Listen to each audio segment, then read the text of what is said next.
The HOA meeting room had always been a place of quiet formality, the kind of environment where residents would file in with polite nods and careful smiles, each carrying their meticulously prepared agendas and statements.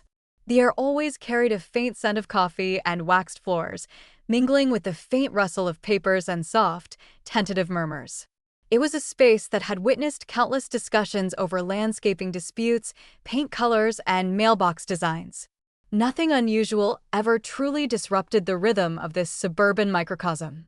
Until the day Karen arrived. Karen, a woman of sharp features and an even sharper tongue, had been a fixture of the neighborhood for years. Known for her unwavering commitment to the HOA rulebook, she had spent countless hours policing fences, flower beds, and lawn heights. While many residents tolerated her strict adherence to the regulations, few had experienced the full force of her wrath until this particular meeting. That morning, whispers had circulated through the neighborhood about some minor incident involving a new mailbox and the placement of a decorative garden statue. Normally, these would have been resolved quietly, maybe a small fine issued, perhaps a polite email sent. But Karen had chosen to escalate. As she entered the HOA room, the atmosphere shifted immediately. Her posture was rigid, each step deliberate, her eyes scanning the room with the precision of someone ready to enforce absolute authority. Chairs creaked and papers rustled nervously as homeowners recognized the tension radiating from her presence. The room, which had moments ago been filled with casual, restrained conversation, became uncomfortably silent. The familiar calm of routine HOA proceedings gave way to a subtle sense of dread. Everyone instinctively knew that Karen was not here to discuss minor grievances. She was here to assert control. The meeting began under the guise of civility. Karen moved through the agenda, her voice steady but commanding, each point articulated with precision. At first, it seemed that the discussion would proceed as normal, a typical list of neighborhood concerns and updates. Yet, as the topics progressed, Karen's tone began to change. It started with small reprimands, a word here, a rule violation there. A resident had installed a new plant outside their home, slightly taller than the approved maximum, and Karen marked it down with swift severity. Another neighbor had left a garbage bin out for just a few hours past the allowed time frame, drawing her sharp criticism. Each minor infraction, seemingly trivial, was catalogued with meticulous detail and delivered in a tone that carried unmistakable threat. What made this meeting different from any other, however, was the intensity and audacity of her approach. Karen did not simply cite violations or remind residents of regulations. She wielded the rulebook like a weapon, announcing consequences in ways that seemed disproportionate to the infractions. Her threats were clear, unwavering, and targeted at everyone present. It was as if the room had been transformed into a battlefield of compliance, where the mere act of sitting in a chair without prior permission might be considered a punishable offense. Each homeowner felt the weight of her scrutiny, a tense mix of fear and disbelief settling over the room like a thick fog. As the minutes ticked by, Karen's approach escalated. She moved beyond citing specific violations and began issuing sweeping statements, generalized warnings that seemed to apply to every resident in the room. It was no longer about individual mailbox designs or fence heights. It was about control, about asserting dominance over the community she had deemed in need of strict supervision. Papers were shuffled aggressively, fingers pointed to emphasize rules that many had forgotten even existed, and the air grew electric with tension. Homeowners shifted uneasily in their seats, glancing at one another with shared apprehension, each silently questioning how far Karen might go. Despite the escalating tension, the residents initially attempted to maintain composure, nodding politely and adjusting their postures, hoping that compliance might temper Karen's intensity. Yet, it soon became apparent that no polite nod or careful explanation would be enough to appease her.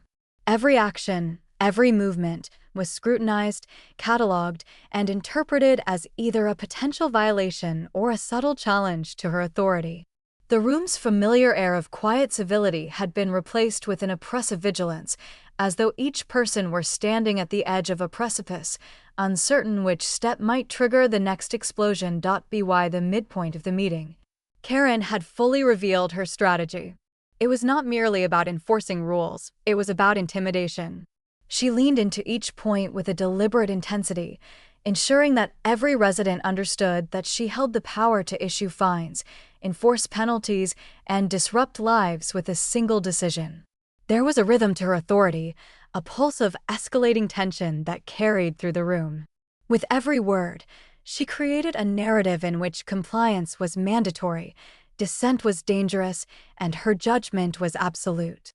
Even the most confident homeowners, who had previously faced minor fines or rule disputes without fear, now felt an unfamiliar and creeping anxiety. What made Karen's actions especially viral-worthy? The kind of dramatic spectacle that would later dominate local gossip and social media clips was her theatricality. Each threat was delivered with meticulous timing, each rule violation punctuated with deliberate gestures and emphatic emphasis. The room seemed to shrink under her gaze, the space between residents closing as if the walls themselves were complicit in her intimidation. It was a performance, one that balanced precision with dramatics, rule enforcement with intimidation, leaving no doubt in anyone's mind that she had arrived not merely to meet, but to conquer. As the meeting continued, Karen's intensity reached a fever pitch. Residents who had tried to maintain quiet composure now began to fidget, shift uncomfortably, and glance toward exits.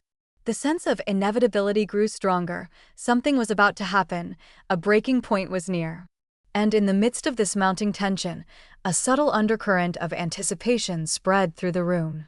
Everyone sensed that Karen's threats were not merely procedural. They carried real consequences, and the potential for chaos loomed large. The meeting had transformed from a routine gathering into a theater of suspense, the stage set for dramatic confrontations that no one could yet fully predict. By the time the first hour of discussion concluded, it was clear that this was no ordinary HOA meeting. Karen had established her dominance, the residents had recognized the weight of her presence, and the tension hung thickly in the air, like a storm about to break. Homeowners left the room with a mixture of relief and anxiety, knowing that the next chapter of this confrontation was inevitable. And while the immediate meeting had ended, the repercussions of Karen's threats, her strategic intimidation, and the simmering unrest in the neighborhood had only just begun. The room emptied slowly, papers were gathered, and chairs were pushed back into place. Yet the echoes of Karen's presence lingered in the space, a palpable reminder that control had been asserted and that the suburban calm of the HOA community had been irrevocably disrupted.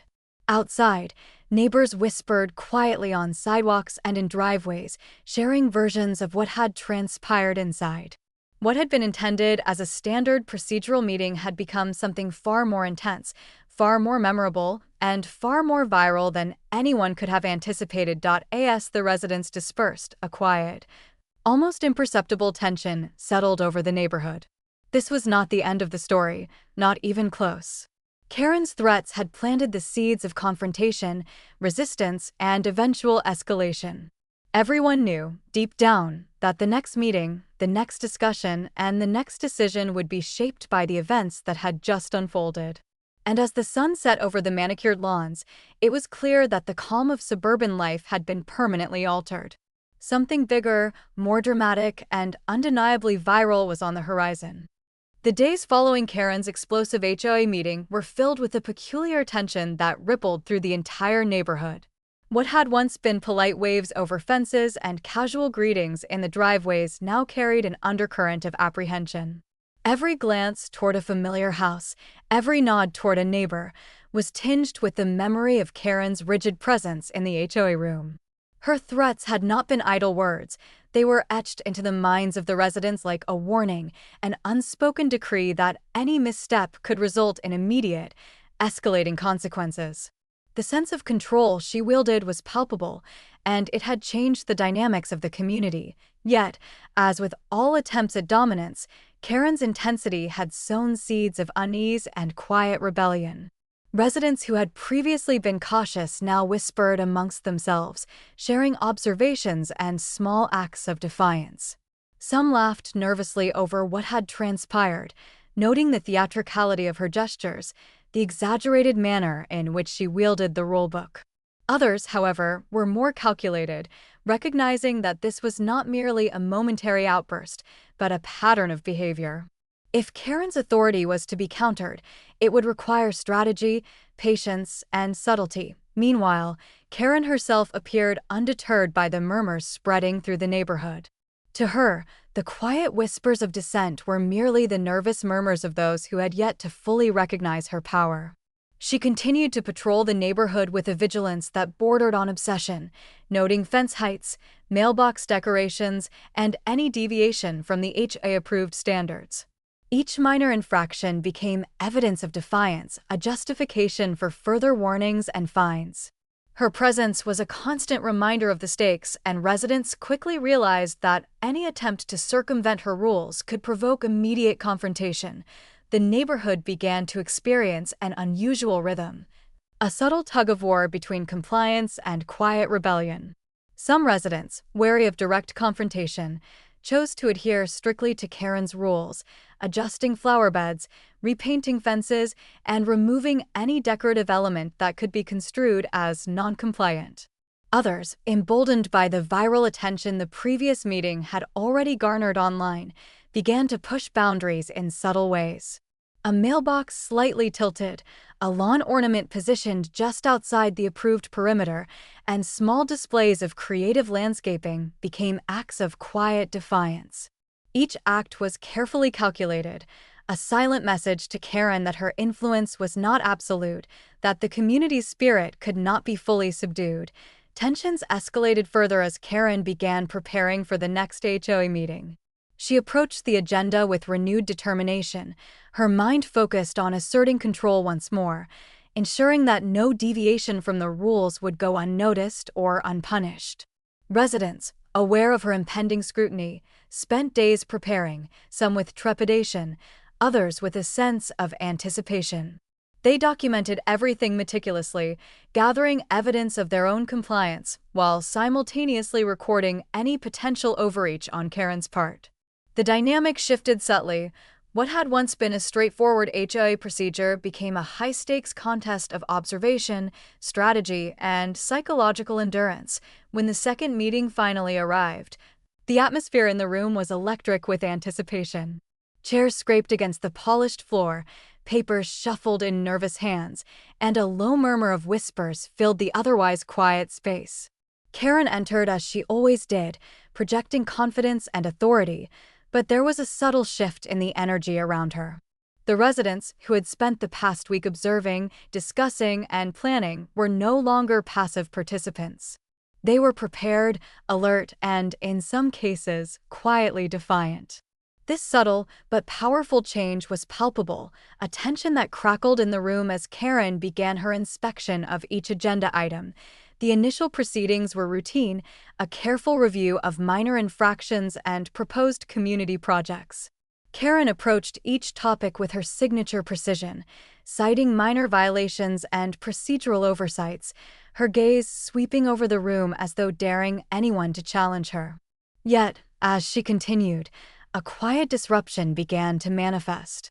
Residents began presenting documentation, photographic evidence, and careful explanations that countered her claims, each delivered without direct confrontation, but with undeniable clarity.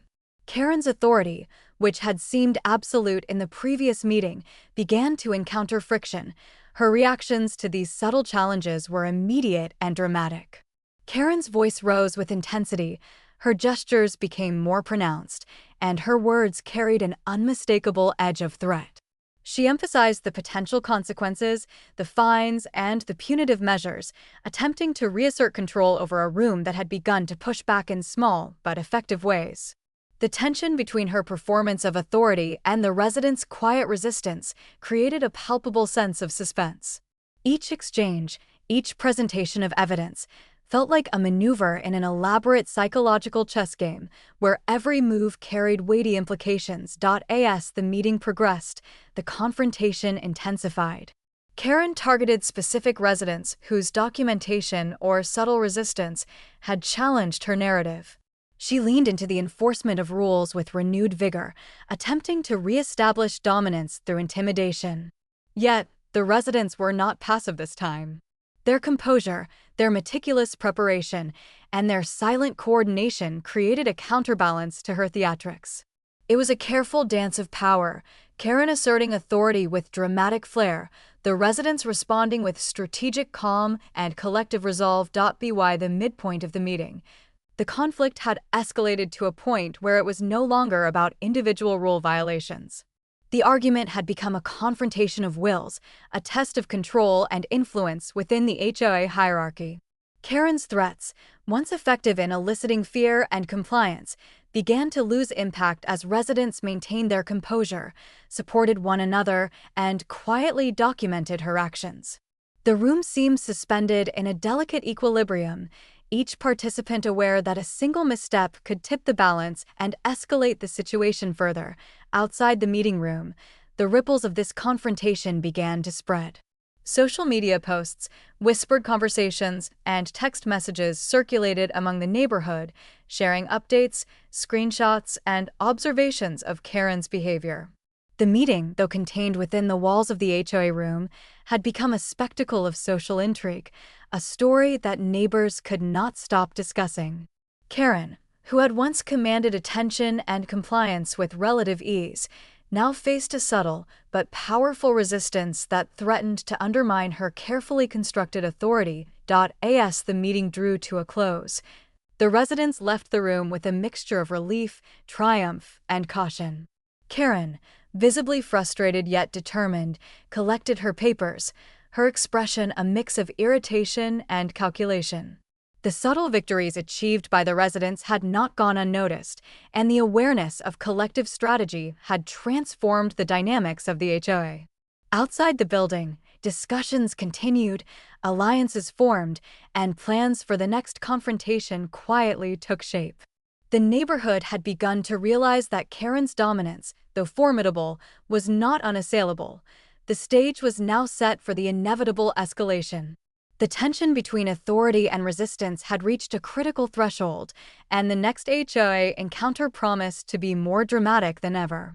Karen's threats, the residents' quiet defiance, and the viral attention of the unfolding drama ensured that the story was far from over. What had begun as a routine HOA meeting had evolved into a neighborhood saga of power, control, and strategy, each chapter more intense than the last. The residents dispersed into the evening, minds buzzing with anticipation and plans. Karen retreated into her domain, reviewing notes, preparing strategies, and steeling herself for the next encounter. The calm of suburban life had been irrevocably altered. What remained was a simmering tension, the promise of confrontation, and the knowledge that the next meeting would determine how far Karen's influence would truly reach. The third HOA meeting arrived with a weight unlike any before it. News of the previous confrontations had traveled swiftly through the neighborhood, carried by whispered conversations, text messages, and the inevitable social media posts that had gone viral among local groups. By the time the residents filed into the HOA room, there was an unspoken understanding. This meeting would not be ordinary. The tension in the air was nearly tangible, a mixture of apprehension, anticipation, and quiet determination. Chairs creaked under shifting bodies, papers were shuffled nervously, and eyes darted across the room as everyone awaited Karen's entrance. When she arrived, Karen's presence was as commanding as ever. Every step was deliberate, every gesture precise. Her eyes scanned the room, landing briefly on each resident, each glance imbued with the unmistakable weight of authority. Yet, there was a subtle shift in the energy she encountered. The residents, though outwardly composed, exuded confidence that had been absent in previous meetings. This was no longer a room of passive compliance. It was a carefully prepared arena, a gathering of individuals who had learned to anticipate her theatrics and who had strategized their responses meticulously. Karen began the meeting with the usual formalities, her voice carrying the familiar cadence of control. Agenda items were read aloud, violations noted, and reminders of HOA rules emphasized. But this time, she faced subtle resistance at every turn. Residents presented their documentation, pointed out inconsistencies, and referenced prior precedents in the most understated but effective way. Every attempt she made to assert unilateral authority was met with calm, calculated counterpoints. It was no longer a monologue of intimidation, it had become a dialogue of power, tension, and strategy. As the meeting progressed, Karen's intensity escalated. Her gestures grew more pronounced, her voice louder, and her warnings sharper. Threats of fines, penalties, and even legal action were issued with alarming precision. But for the first time, the residents were prepared. They maintained composure, responded with calm evidence, and coordinated subtle but effective challenges to her assertions. Each verbal confrontation, each carefully presented fact, chipped away at her sense of absolute control. The dynamic of fear that she had cultivated in previous meetings had shifted into a careful, respectful tension that demanded accountability. The escalation reached its peak during the discussion of recent neighborhood modifications: a new fence, a garden statue, and a mailbox installation. Karen's approach was aggressive.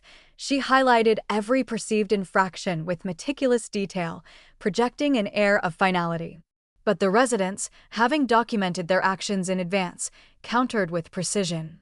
Photographs, dated evidence, and prior approvals were presented methodically, leaving little room for dispute. The atmosphere was electric, every exchange charged with anticipation. Each resident knew that the outcome of this confrontation could define the neighborhood's balance of power for months to come. As Karen's frustration mounted, her theatrics became more pronounced. Hands slammed on the table, papers were gestured dramatically, and her voice oscillated between stern authority and exasperated agitation. The room seemed to tremble under the weight of her intensity, yet the residents did not falter. The subtle coordination among neighbors, the quiet backing of those previously intimidated, created an invisible force field of resistance. It was a standoff, authority versus collective strategy, and the tension was palpable enough to be felt in every corner of the room. At a pivotal moment, Karen attempted a sweeping declaration, threatening fines that seemed disproportionate to the alleged infractions. She sought to silence dissent, asserting dominance with a mix of procedural jargon and pointed emphasis. But the residents, anticipating this move, responded with an overwhelming display of evidence and unity.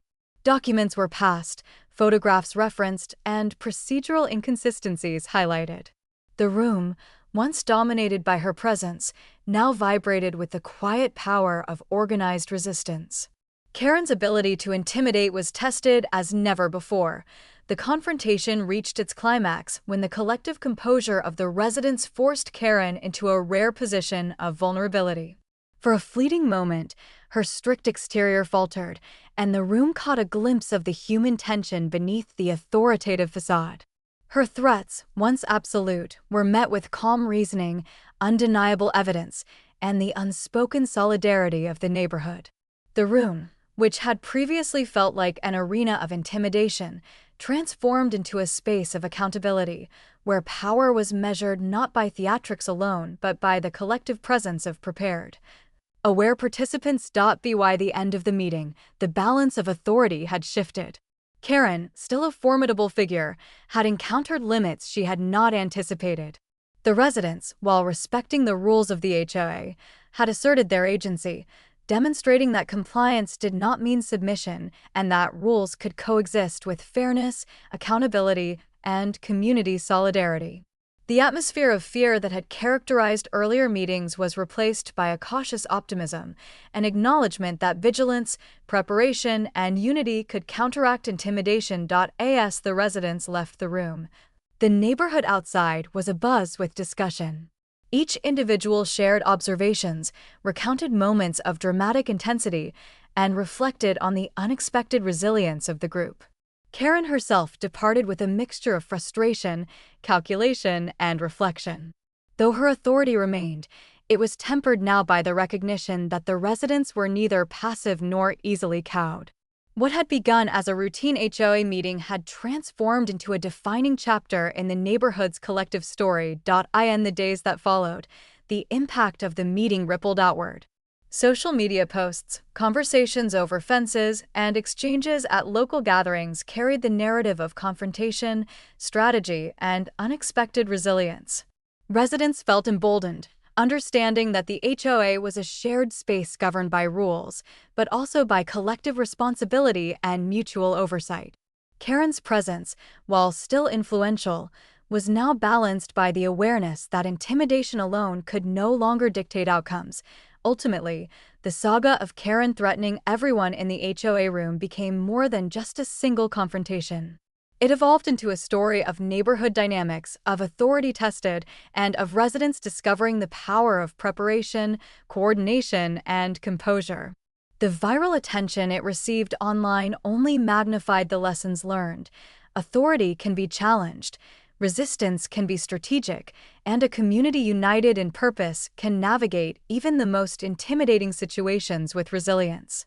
The neighborhood, once subdued by fear, now moved forward with a renewed sense of agency.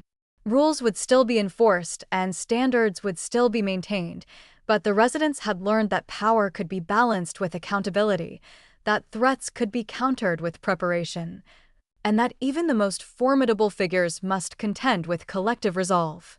The story of that dramatic HOA meeting, of Karen's threats, and of the residents' steadfast response would become a defining narrative for the community, one remembered, retold, and shared for years to come.